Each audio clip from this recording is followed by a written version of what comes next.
This video is brought to you in partnership with Gaia.com, creating thought-provoking documentaries and programs.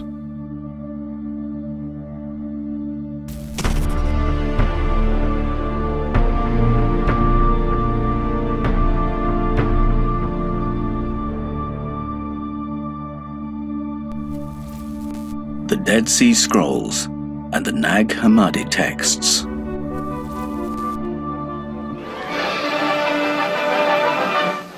In 1945, it's an intriguing date, of course, because that's the end of the Second World War. We're moving into a new era following the Second World War. The Gnostic texts are found in Upper Egypt. Almost exactly the same time, the Dead Sea Scrolls are found in Israel as well. The Qumran Caves, located in the Judean desert on the northern shore of the Dead Sea. Here, ancient scrolls were hidden inside a cave and left undisturbed for more than 1,000 years. In 1947, a local shepherd was throwing rocks into a cave nearby when he heard the sound of pots shattering and decided to investigate. What he uncovered was a treasure trove of ancient scriptures written on parchment and papyrus and revealing some of the most important religious texts ever discovered. The Dead Sea Scrolls are the books written by Jewish mystics who called themselves the Essenes. These were individuals who claimed they were living with angels and had received teachings about human transformation into celestial beings. Their texts were stashed away when Rome invaded Palestine in 70 AD, hidden away in caves, and they were discovered surreptitiously in 1947 and caused a worldwide sensation upon their discovery. They are essentially Gnostic in nature because the Essenes themselves were Gnostics. They were interested in self-realization and the perfection of the human body, the transformation of the body into a celestial form or a light body form. The Dead Sea Scrolls are not labeled Gnostic texts as are the Nag Hammadi library, but the core of them, the heart of them, is Gnostic in nature. When we read the Dead Sea Scrolls, it becomes very clear that the Essenes, these Jewish mystics, Gnostic mystics, were having close encounters of the first, second, third, and fourth kind. They said they were seeing angels. They were seeing things in the sky. Portals were opening in the sky. But beyond that, they also had close encounters of the fifth, sixth, seventh, and eighth kind. The close encounter of the eighth kind is human transformation into a celestial being. The Dead Sea Scrolls clearly describes humans being taken, possibly abducted in a modern conversation, but they didn't think of it as abduction then. They're taken into the celestial realms and transformed into an extraterrestrial or celestial being by angels who themselves were extraterrestrials. So the Dead Sea Scrolls are actually a first moment of disclosure, is what they are. This is very important because when they were discovered in 1947, there was a parallel event, the Roswell crash, when for the first time in modern history, following shortly on Kenneth Arnold's sighting of a squadron of flying discs, that mass consciousness began to think about the possibility of extraterrestrial visitors vis-a-vis the Roswell crash. So it's very powerful confluence there, or synchronicity, that the Dead Sea Scrolls come out of the ground at the very same time that a celestial disk crashes into the ground in Roswell, and now we have this mixture happening. It's like, okay, how do these two things relate? Is it possible that some of the entities that are described in the Gnostic text, the archons, for example, match up with the entities, the alleged entities that were found in the crash disk at Roswell? When the Essenes are talking about dealing with extraterrestrial beings, are these angels, or are these somehow some other kind of celestial or extraterrestrial races? The Essenes, when they wrote their Dead Sea Scrolls, knew that this information was very powerful for humanity. They were hunted by Rome. They represented a direct threat to the power structure of that time. When the Dead Sea Scrolls come out of the ground in 1947, they too represent a direct threat to the existing power structures of the world, the US government and the religious structures that developed around Christianity. Because what they drew into question severely was, is this the origins of Christianity? Was Jesus in the scene? John the Baptist was. John the Baptist initiated Jesus, attuned him in the baptism. Was he connecting him somehow to an extraterrestrial race? Suddenly Christianity starts to sound like it's an alien religion, or a religion that was brought to earth or promoted by extraterrestrial beings. That represents a direct threat to the powers that be. And this is one of the reasons why the Dead Sea Scrolls were covered up for as many as 3 or 4 decades. Initial reports came out about what was contained in the scrolls, but the scholars withheld vast amounts of it for decades. And I believe the reason why is because of its constant references to extraterrestrial beings, portals, celestial realms, celestial cities, all kinds of otherworldly entities that are described in the Dead Sea Scrolls, and how they were actually living with and teaching the Essenes. Just 2 years prior to the discovery of the Qumran caves in Israel, the Nag Hammadi texts, otherwise known as the Gnostic Gospels, were discovered in Egypt in 1945. These documents date back to the 3rd century BCE and include alternative views of early Christian doctrine, some of them seemingly blasphemous and heretical to modern followers of monotheistic religions. Nag Hammadi is a small village along the Nile River in Egypt. And a young boy was tasked by his mother to find kindling, which was in very short supply because there are very few trees, there's no forests that grow along the Nile River in that part of Egypt. Being very resourceful, he went to what he knew were old grave sites and old tombs, and he found papyrus books that were bound. These are the Gnostic texts. It wasn't until someone recognized, a neighbor recognized what it was that he had, that the Department of Antiquities in Cairo became aware, and of course they moved very quickly to preserve the remaining documents. So the Nag Hammadi Library, it is the most complete record of the Old Testament, and the reason it's so controversial is because it contains many of the books that have not been seen since the church edited them in the 4th century. Now, I don't want to get mystical or spooky, but it's as though something is at work to not allow us to be blinded and silenced. Something is at work to allow these ancient ideas to come back into the world. And Gnosticism has indeed come back into the world. I'll try to reconstruct the situation. In the early years of Christianity, really, from sort of 30 AD onwards through to about 400 AD, there are actually many different kinds of Christians, many different sects that regard themselves as Christians, as followers of Christ, but they have very different views. Amongst those early Christian sects were a group that called themselves Gnostics. They believed that there is a divine spark in humanity. The Gnostic mission was to liberate that divine spark, to provide us with the saving knowledge, to lead us to the revelation that would help us to understand the true nature of things. Not the illusory nature that's been created to hoodwink all of us, but the real, true nature of things. What is life for Elon Musk? Now you can see a video game that's photorealistic, almost photorealistic, and millions of people playing simultaneously. And you see where things are going with virtual reality. If you extrapolate that out into the future with any rate of progress at all, then eventually those games will be indistinguishable from reality. They'll be so realistic, you will not be able to tell the difference between that game and the reality as we know it. Well, how do we know that that didn't happen in the past and that we're not in one of those games ourselves? I say that what's being described in Genesis is not the creation of the world, but the creation of the simulation.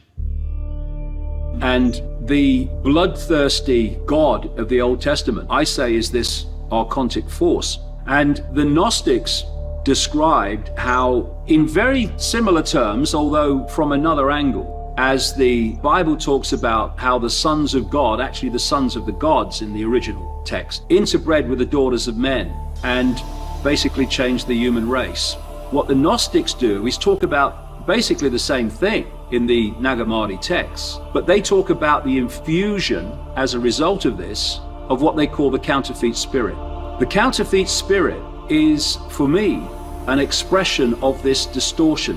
And the common theme through the ages of some force of good and some force of what people call evil battling for supremacy. When people talk about they have a dark side, I say that's this counterfeit spirit. And the Native Americans have this concept of two wolves inside people. One is goodness and empathy and compassion. One is evil, violence, hatred. And they say, which wolf wins? The one you feed the most. And of course, we have a society in this fake reality specifically designed to make us feed the counterfeit spirit, which is this archontic distortion, as I call it, influencing human behavior and human perception. And it's a frequency band. It has to be, because it's a manifestation of the archontic frequency band. In his letters, Paul is describing the Gnostic theory of alien intrusion, archon intrusion into the human race, and warning us about these extraterrestrial beings that seek to take over our souls. The Zadokим are the ultra-righteous wing of the Essene movement. They believed in human perfection. In other words, that humans can become whole, holy, and complete, just like Adam and Eve. In the Gnostic belief, in the Garden of Eden story, Adam and Eve did not have bodies of flesh and blood. They had light bodies. And as a punishment, the Old Testament God Yahweh created coats of skin for humanity, the flesh and blood bodies that we inhabit. The Gnostics were intent on reclaiming our original primordial light bodies. And this is what the Zadokim referred to as perfection, returning to our original perfection. And this is very difficult for some people. They look at this and think, well, who are you to become perfect? Nobody's perfect. But the Zadokim believed that humans could transform themselves into perfect light beings, actually returning to our original condition. Gnosticism was attacked and destroyed by Christian orthodoxy because it claimed it possessed the secret teachings of Jesus, of the living Jesus, the risen or resurrected Jesus. Gnosticism also promotes the idea that any individual can have a direct, personal, and visionary experience with the risen Christ. If you can have that, what do you need a pope for? What do you need a priest for? What do you need a church hierarchy for? You don't. The church sells the past Jesus, the past actions. Gnosticism says, let's go into the future. Let's move forward. Today, we are experiencing a dramatic revival of Gnosticism worldwide. We're recovering knowledge of the Gnostic Gospels, where we've recovered the Dead Sea Scrolls, and now the public literature is starting to open up to the real secret teachings of Jesus, which is absolutely phenomenal.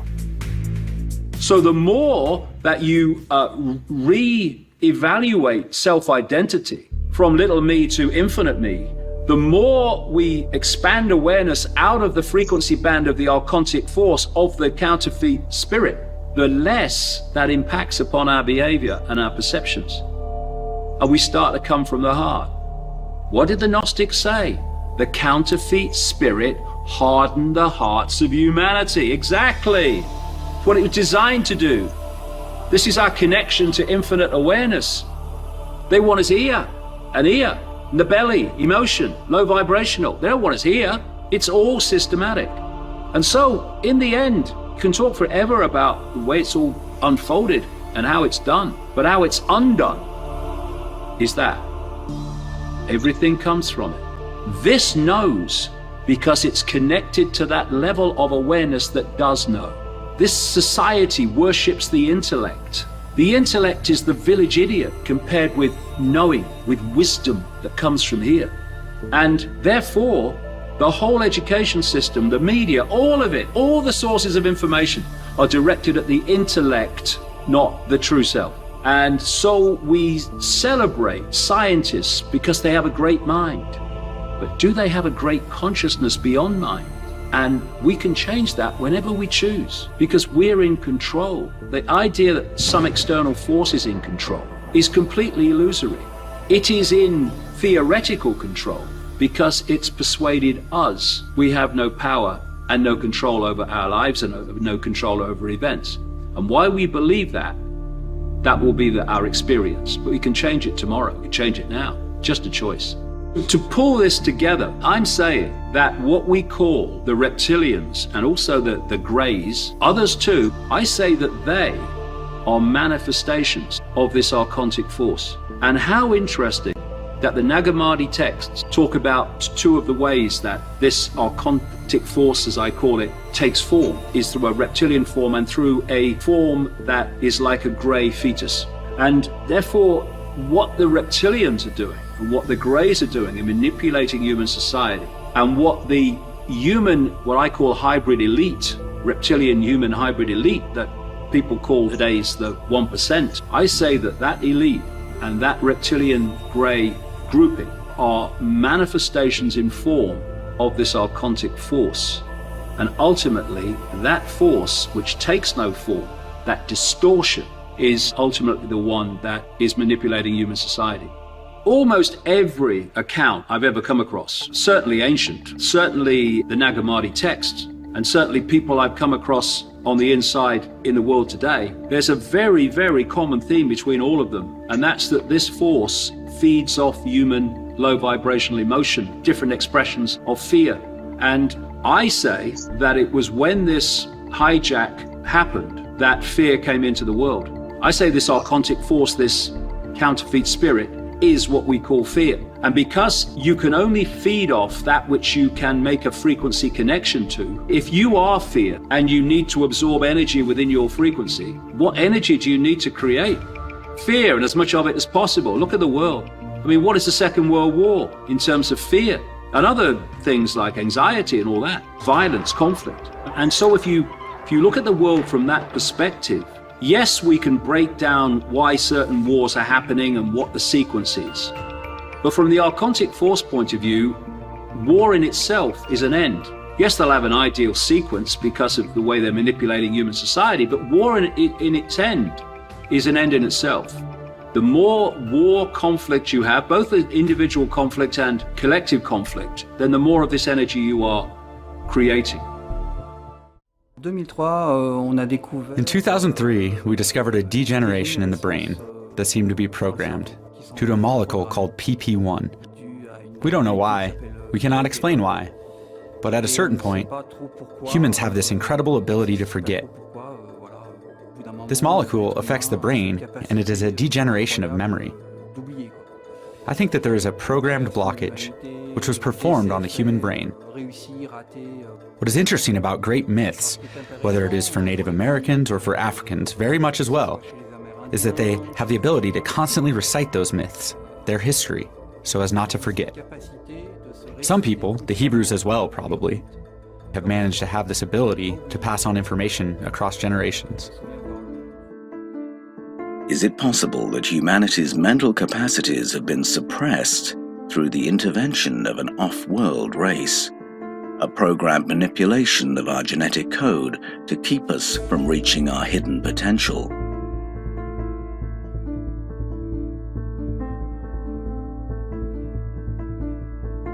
Thank you for watching The Fifth Kind. We hope you enjoyed this thought-provoking program brought to you in association with Gaia.com.